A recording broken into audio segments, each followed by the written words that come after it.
Good evening, ladies and gentlemen. Welcome to the CxO Huddle Room on CxO Global TV. CxO Global Forum is a knowledge sharing platform for all C levels across the globe.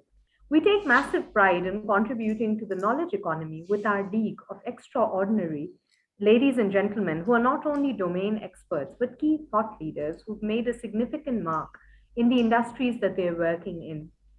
Now, almost every 2 weeks, we arrange a CxO meetup online, which is called the Huddle Room, because we have members from all around the globe, literally from all around the globe. And since we wanted to showcase the power of this network, we thought it would be nice to connect with everyone online. So without further ado, let me start with some introductions. So all of you will have about 2 minutes to introduce yourself, speak a little about the kind of work that you're doing, and then we'll take it to the next round. Starting with Dr. Annie, you have the floor. So tell us where you're from, who you are, what is the kind of work that you've been doing? Okay, I'm Dr. Ani. I'm Bulgarian, based in Dubai for about 14 years and something. My company is called Pixel Hunters and it's 12 years old and something.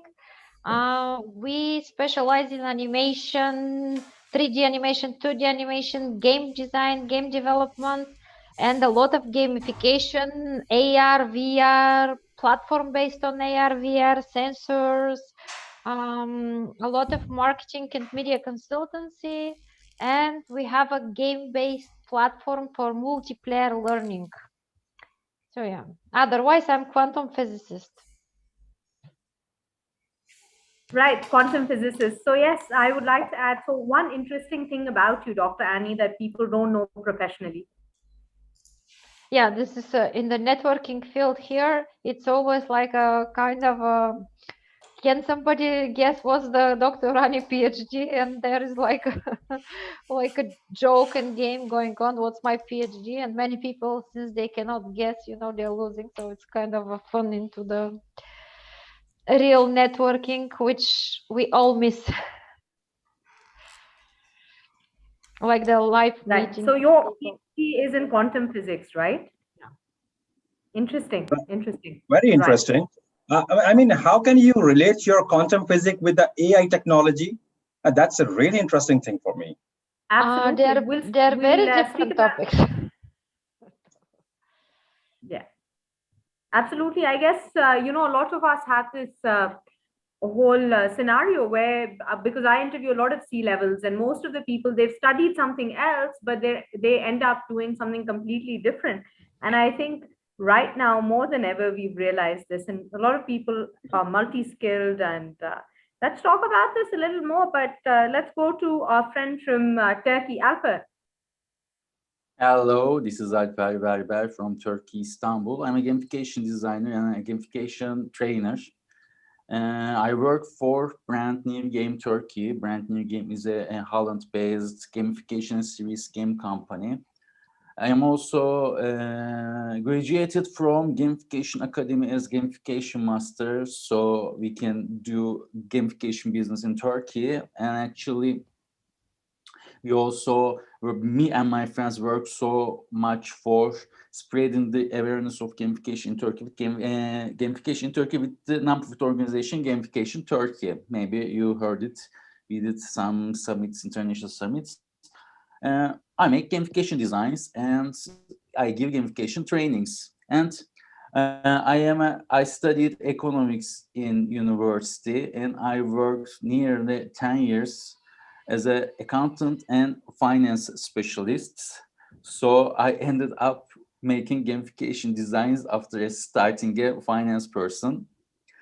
It's also different how I started and how I ended, and I don't know how it will go because it's a player journey. As I see life as a game, I see life as a game, and it's my player journey. As you said, you can always use your skills for different tasks, different jobs, or different things. That's me. I live life as a game. Great. That's something very interesting. Mr. Sohail Khan, your introduction. My name is Sohail Hamid. I'm from Pakistan. Basically, I've been into banking for the last 17 years. but I left banking because of some personal reasons. And then I have been doing into private jobs. I have recently joined CxO Global Forum as a operations manager. So I'm looking after all the operation matters relating to COX. Great. So, an interesting thing about you, Mr. Sohail Khan. I've been into a lot of variety of jobs. I've got a very variety of business. I did my MBA in MIS, but have never worked in that field. Since I came back to Pakistan, I've been into sales and marketing, and I've been into sales and marketing of different kind of products and industries as well. Great. Thank you. Mr. Amar Akhtar from Dubai. Hello guys, how are you doing? So I'm based in Dubai since almost 15 years, and if you have rented a car in Dubai ever, you might have used our technology because we work for the booking engines for companies like Budget, Thrifty, Dollar, Europe Car, you name it, and we have worked with those companies. It's been 4 years that I'm running a brand called Final Rentals. It's an online car rental brand that is now expanding to Turkey as well. Right now, it's operational in Poland, in US, Miami, whole state, Florida, and now we are trying to brand it, in many different, countries. Interesting thing about me is that before coming to Dubai, I was in Pakistan, and there I launched first ever game development company in Pakistan. It's called Game Knock, and we won the NCR Excellence Award for the best game design. And in 2016, I took a break from my car rental journey, and I worked for almost 2 years with Emirates and BD, and I built their still singular gamification platform for their call center called Tanfeet. And then then after the project, I came back to Final Rentals. And if you guys have used Emirates and BD, Eva, when you call Eva talks to you in AI, right? That Eva is my baby. It's built by me, and that's it. That's about me. Wow, bravo. Thank you very much for sharing that. Mr. Iftihar Arif from MNP Logistics. Hello, everyone. My name is Iftihar Arif, and I'm from Pakistan, a patriotic person. And about my career, I started my journey from Unilever, and after spending 5 years, I joined Muller & Sifs Pakistan Private Limited in 2006. Since then, I am associated with this company. MNP is a leading distribution company in Pakistan. If you just check the 200 billion rupees company. About me, by profession, I'm a computer engineer, and I did my marketing. I did my MBA in marketing, so I got as an IT marketeer. And last year, I won the DX Inspire Award. I am taking care of the e-commerce part from MNP as well. Lovely. That's amazing. Mr. Murtaza Zaidi. Yes, hello everyone. I'm sorry, Nimra. I think I got dropped off. Something went wrong with my internet. I hope you can hear me fine now.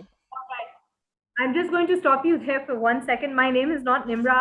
My name is Anza Saqib. I'm the head of corporate affairs at CxO Global Forum. I was earlier working. Yeah, I did my law in economics, and then I got selected for a fellowship with the US State Department's program Emerging Leaders of Pakistan. I was in the White House when Trump got elected.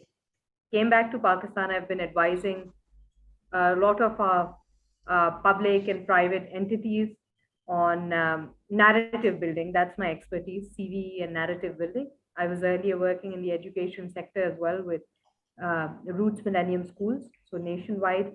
And I joined CxO Global Forum because I'm very passionate about the power of networking. So, apologies, and back to you, Mr. Murtaza Zaidi. And sorry, I forgot to add an interesting thing about me. I did kickboxing and MMA professionally. So, would love to hear more. It is really good to have your virtual session instead of the in-person discussion. Absolutely, that's true. Mr. Murtaza Zaidi, can everyone hear him? It's dropping though. Yeah. Yeah. Yeah, Mr. Murtaza Zaidi, I'd encourage you to maybe change your connection and connect again.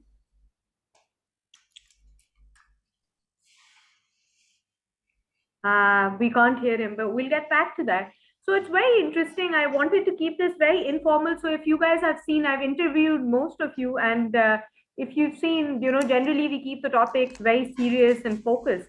And we just thought that, post COVID, since the rest of the world is closed, we could use this platform to really, form meaningful connections and bring everyone under the umbrella of CxO Global.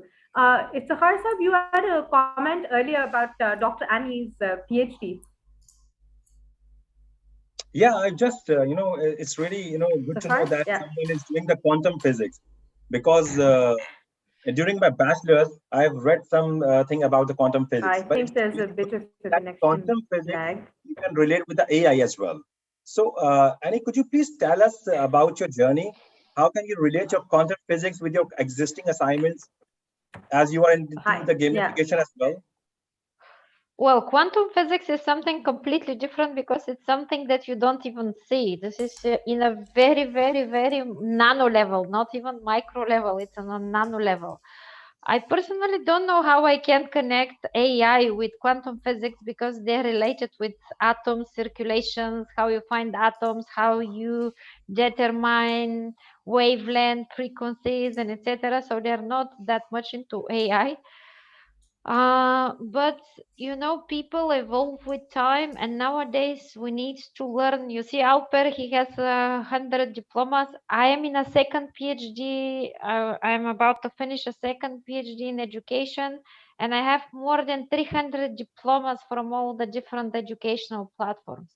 So, especially in the new fields that we are all working in the field of IT and everything, when I started, for example, 20 something years ago, there was no industry like animation, like gaming, um, like AI. Nobody has heard about it. So the IT, my first computer was something which is like super, super old. It was even black and white. We couldn't even talk about computers. And look at it now.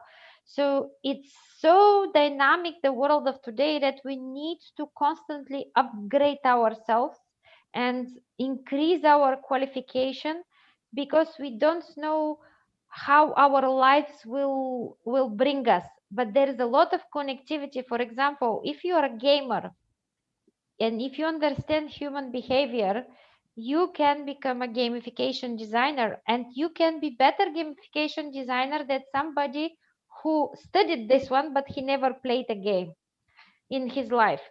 Or, for example, game and mathematics and gamification is a lot about numbers. And I'm good in physics and mathematics. Gamification principle, it's all about getting the right mathematics formula to excite people to do stuff that they don't like in particular. So this is all about economics, but economics in a game format.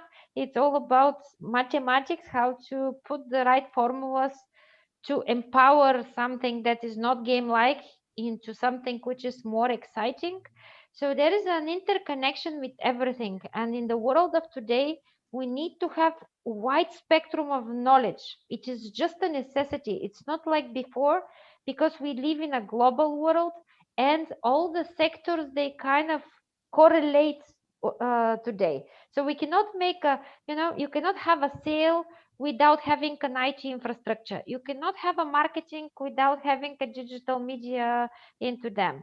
You cannot even have a banking without the modern IT infrastructure. So it's in the IT final rentals, everything is right now computer cloud based technologies and IT networks. And the cars in the future, we don't even drive them. Our company created a lot of training content for hazard perception here. So if you go to take a driving license, you will pass by us. If you go to Saudi Arabia, you will also pass by us. So it's the cars of the future. It's all about IT. It's all about AI. It's all about even security, cyber security, very hot topics in banking, in IT network. So it's all correlated. We need to have a wide knowledge on everything today if we want to be more successful.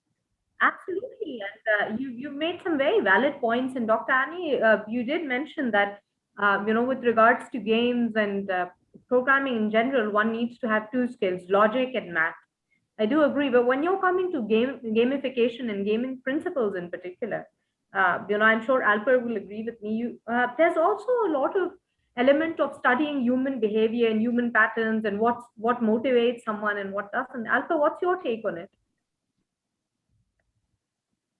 Actually, yes, gamification. We have to talk about gamification, maths, numbers, formulas are needed, and I get support from my financial past and my university studies very much.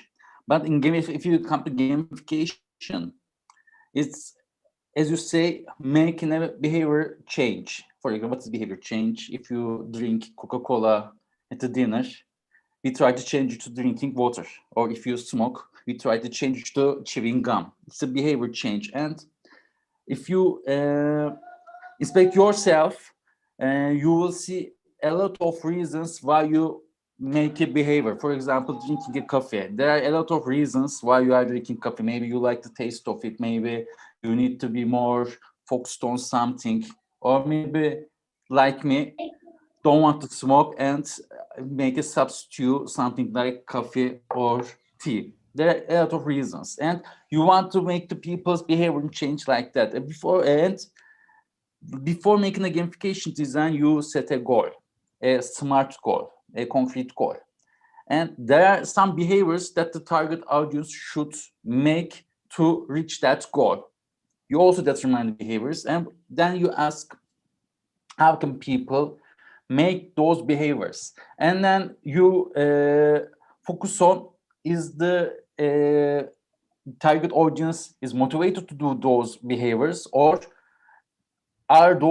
is the target audience have the sufficient skills for making those behaviors? For example, you can you can ask your target audience to make a social media share, and it's in English, and your target audience doesn't know English, so they don't do it. And you calculate those. You give some points, give some values on behaviors and their returns, and make calculations. You prioritize them, and then you start making game design. Before making the game design, you have to make a lot of calculations.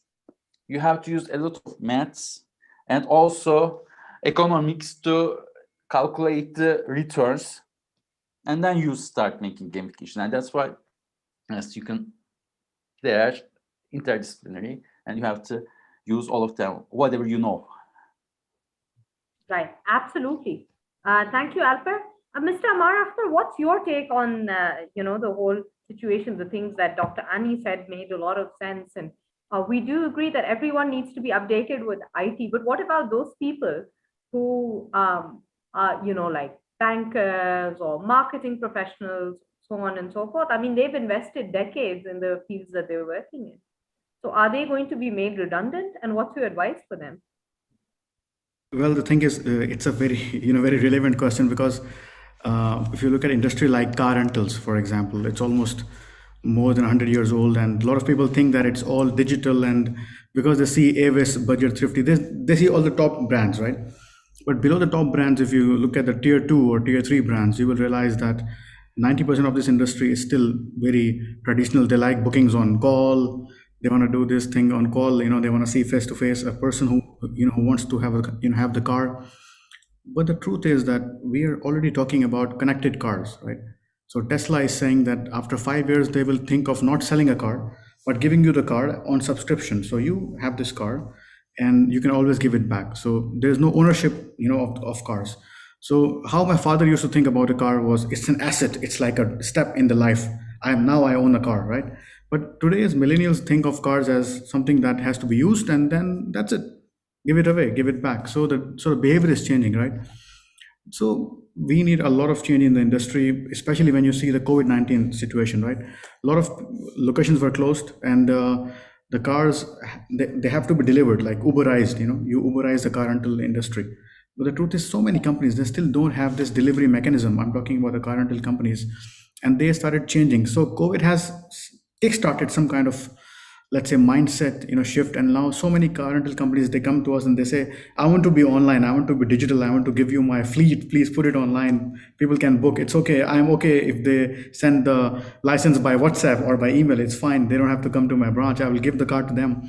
So it is changing, but it's a process. It has kickstarted on a very large scale now around the world, and it is changing. But again, we must understand now that anything that you look at, that you have to use and then you do something else, like cars, for example, ordering food online.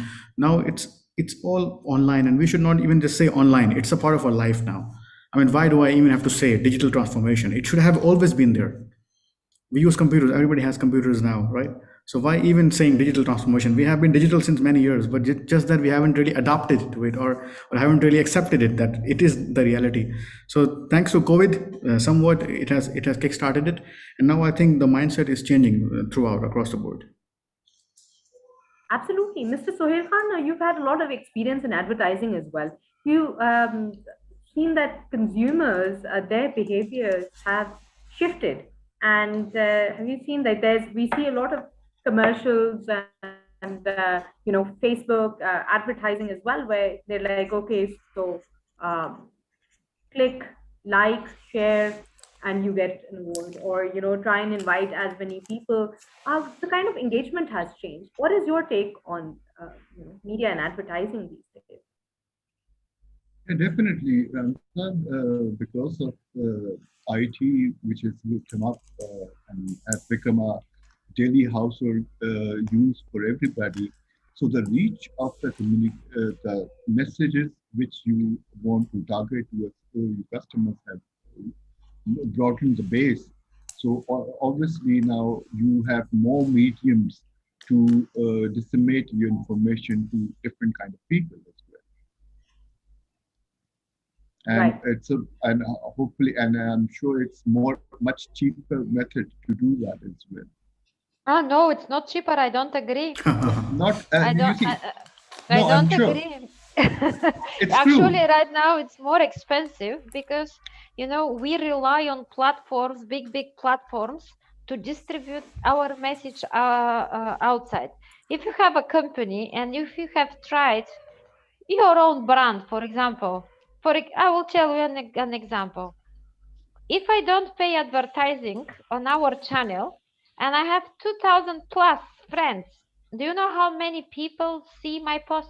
2.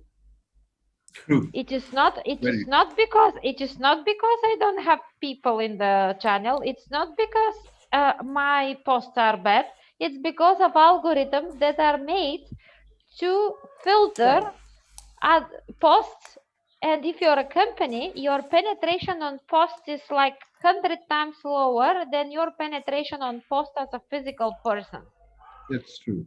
And if you put a logo on your post, any kind of logo, the algorithms are filtering absolutely everything automatically. So the richness of your post is almost zero. Pay a little bit advertisement costs, which are not little, if I can say. So start paying advertisements and you get visibility. So nowadays it's even more difficult because the people before, okay, you have a post on Sheikh Zayed Road, a banner, everybody pass, there is no restriction. The bad thing is you don't know who saw your post. This has another disadvantage that you don't know who saw your ad or who don't. In the digital world, you know everything about your consumers. You know how many times they open your post. You know how many people booked your car. You know everything about your consumers, and you will push them. Once they open your website, you will push them ads. You will push them everything so they can see you. But also it depends on algorithms, and these algorithms sometimes can be very costly. So for me, this is becoming more expensive and more expensive industry from years. If Chikarev, he's in IT, in the past, I was one of the first who certified on SEO, search engine optimization. For 10 years, I didn't spend even 1 dirham on advertisement, and our company was in the first page for 10 years. Right now, The power of whatever you do, right now, doesn't matter what you do.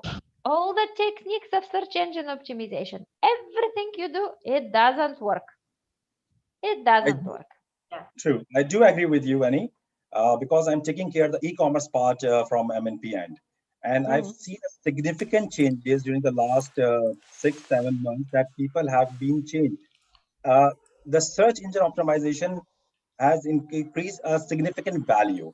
If you compare this in the last decades, because in the last couple of months and especially in the COVID duration, we have seen a significant improvement in the consumer and behavior. And I do agree with Amar that the digital transformation is always there. Now, the thing is that the people realize, thanks to COVID, and we are, more towards the online purchases. Uh, I've seen a significant dip in Pakistan. The people are moving on online as compared to the other part of the world. Here, Sorry, Inza, here I just though, jumped in. the purchasing value is increasing because the e-commerce sites, it's not about the search engine optimization. Whatever, if you only do search engine optimization, no one will ever find you. This I can really argue on that.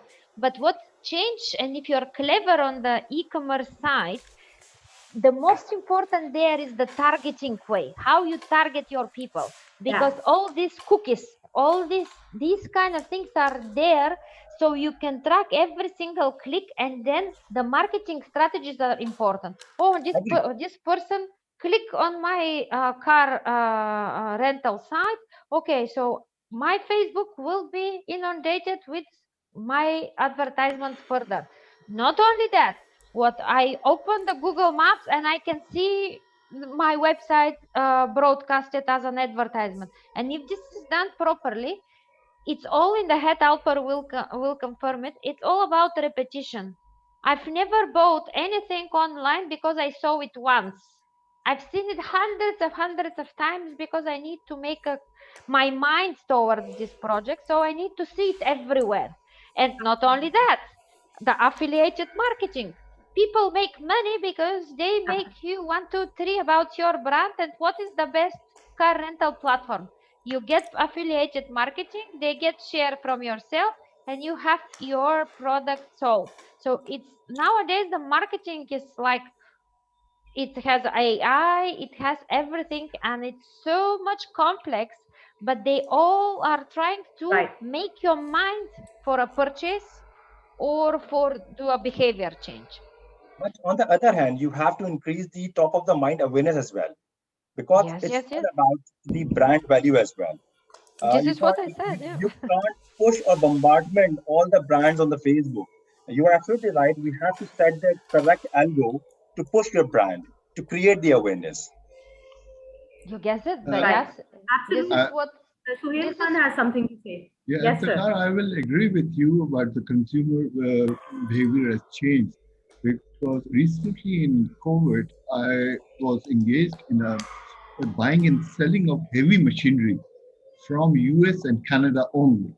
And it was amazing. By sitting in my room, I can buy machines, I can sell machines, and I can sit in auctions, and whatever the information I required, I used to email them or message them on WhatsApp to send me the pictures for the machine, and I can have a video of a running of the machine as well. And it was amazing. I can do it. And before that, I'm sure it was very difficult to make such purchases on such a large scale of, the heavy machines are also expensive as well. But we used to do it, especially on the used machines, not the brand new ones. But it really makes your life really easy to do that. Right, absolutely. Amar, I'd like to hear your view. Alper, were you saying something? Yeah. Amar, sorry, go on, Alper. It all depends on what you're looking for and what's the target audience. For example, we are building a brand and we have a target audience and we make our advertisements according to target audience. For example, we build a training, and this training is relevant to human resources people. So you make your targeting so detailed, so calculated, and you make your training to be appeared on their screen when they entered LinkedIn, when they log into LinkedIn. You calculated, yes, I spent, for example, $1,000 for this advertisement, and how many people have seen it, and what is the return of it. You make your calculations like that, and behavior change is here is to make people call you about your training. And also we make some sharings without advertisements, but sometimes the return is not as beneficial as we make something paid. So it depends on what's your target, what's your audience, what's your expectation about your share or about your product or about the returns from your target audience. It all depends. I think there's not an exact answer, but more than one answer according to situations. Right, absolutely. Now, one thing that's an underlying theme in this whole conversation was the fact that now we know so much more about our target audience or our consumers. Amar, what's your take on it? Because in the car rental business as well, I'm sure data plays a very important role. How do you utilize data? So the thing is, if you look at car rental industry in the UAE, you'll say, Amar, you are so stupid. Why you want to open final rentals in the UAE? It is highly saturated. If you search on Google rent a car Dubai, you will see 40 advertisers pushing money into Google every single day, and they can spend 10 times more than I can do, right? So when I launched Final Rentals for the first year, I lost almost $80,000 in ads, including billboards, Google ads, Facebook ads, everything, right? So after 1 year, losing this money, I sat with my engineers and I said, guys, we're a tech company with so much of car rental knowledge. So what's the difference between me and a company that is born yesterday? If they have the money, they can also put ads and they will be on top of Google. So what's the difference between us and them then? Where is the X factor? So with my engineers, I built an algorithm. It's called SEO dip. It's right now patent pending in USPTO. Okay, so how it works is that you have to make a decision, and you have to be very honest with this, right? So what do you want? I want people to rent cars, right? So there'll be keywords, high value keywords, rent a car, very high value keyword, rent a car Dubai, cost per click 15 dirhams. Okay, but okay, fine. So you decide what you want. Do you want 10 people coming to your website from 1,000 different keywords, or do you want one keyword, sending you 100 people? So I said, I'll go for long tail keywords, right? So if you search right now, rent a car Dubai Mall, rent a car Al Karama, rent a car Bur Dubai, rent a car Silicon Oasis, you will see we are ranked on page 1 on top, right? And below us will be Expedia, the $90 billion company, right? And we are on top.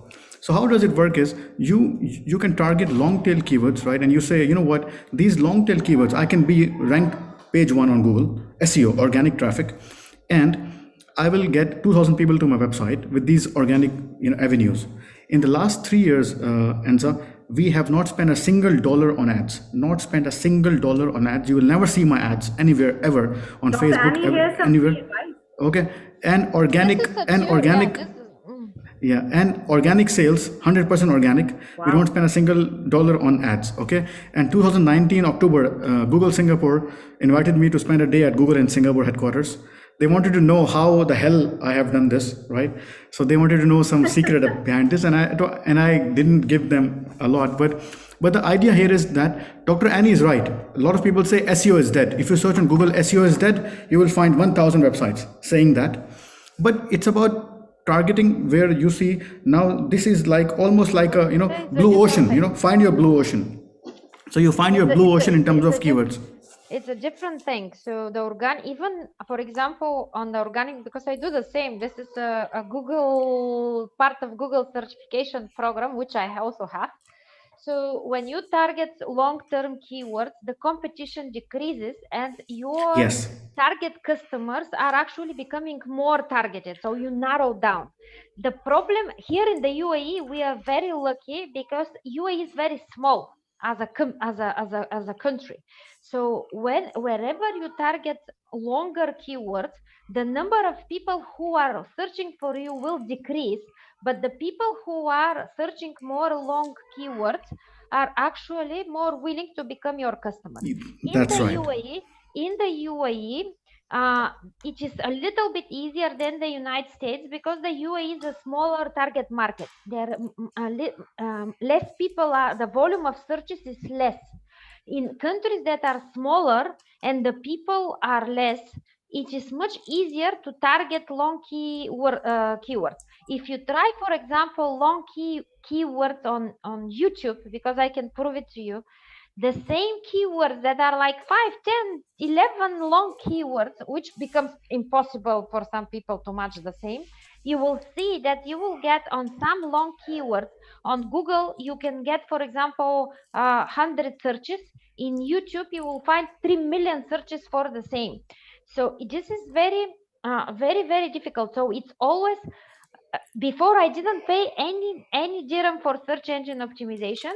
Right now, I still do search engine optimization, but I measure every single thing.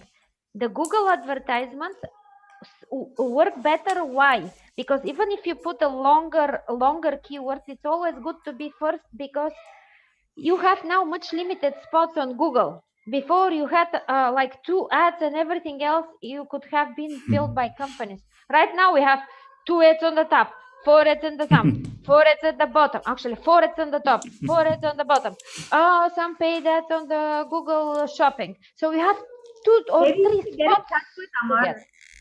You should get in touch with Amar separately as well, now that you both are members at CxO Global, and share some knowledge individually as well. Ladies and gentlemen, I would just like to take this opportunity to remind you that we will be wrapping up in the next 5 minutes, and I would like to hear your ending thoughts, starting with you, Mr. Sohail Khan. What did you think of this meetup, and what do you think is the utility of forums like CxO Global? Amazing. It's get to knowing people globally and what they are doing, and it is a good platform to connect with them. So it's really great. Great. So we will be sharing contacts if you guys want to get in touch with each other. You know, the app is available, WhatsApp group, and you can approach us personally and we'll get you in touch. Alper. I think networking is good, always good, and thanks to CxO, I have met so many people from Pakistan, and more than Pakistan, now from UAE, and also you are from Bulgaria. You are a Bulgarian people, but we are not here. Yeah, we are komshu. And the two of them. Sorry? Yeah. I said that you will be meeting soon. I hope you're going to entertain Dr. Ani in Turkey. Yeah, yes, I hope I will reach Turkey. I'm supposed to go there in May, but they cancel everything. So yeah, I think that's fine. That's good. Good to be networking. Thank you for your time today. Dr. Ani. I have added Alper, but I couldn't find Amar and Sohail on LinkedIn, so I couldn't find. I will just share their LinkedIn profiles. If you can just share them in the chat window here, Mr. Sohail Khan and Amar, it would be nice to get. It will be better in the email invitation. I think it's better because once you close this one, this will be gone. So Amar, I will be happy to meet up. I'm going on leave in a couple of days, but when I come back, I will be happy to discuss Google strategies. No, absolutely. I'm a big fan of them. No, absolutely, and I've already sent you on LinkedIn the request. So yeah, you'll be having it. Oh, okay, great. Any minute. Iftikhar has joined us again. Iftikhar, we were just saying final goodbyes for today's session. System restarted. That's all right. So Iftikhar, just wanted your final words on today's session, and what do you think is the utility of forums like CxO Global?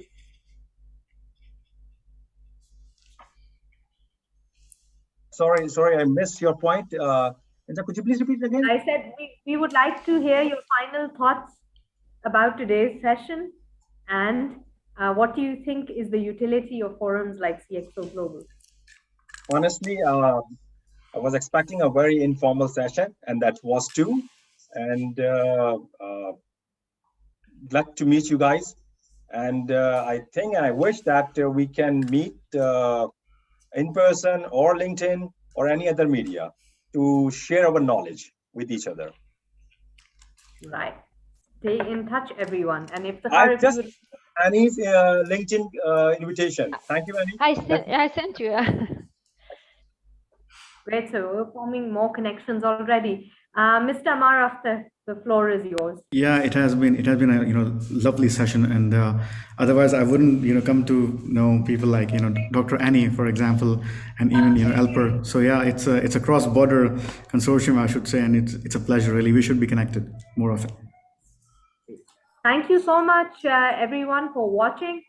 This is the power of a network, and we at CxO Global Forum make sure that we bring all these key thought leaders together and keep contributing to the knowledge economy. Thank you so much for watching. Please keep us updated with your comments and feedback. We'll see you all next time with another cohort of interesting people. Thank you, and bye-bye, everyone.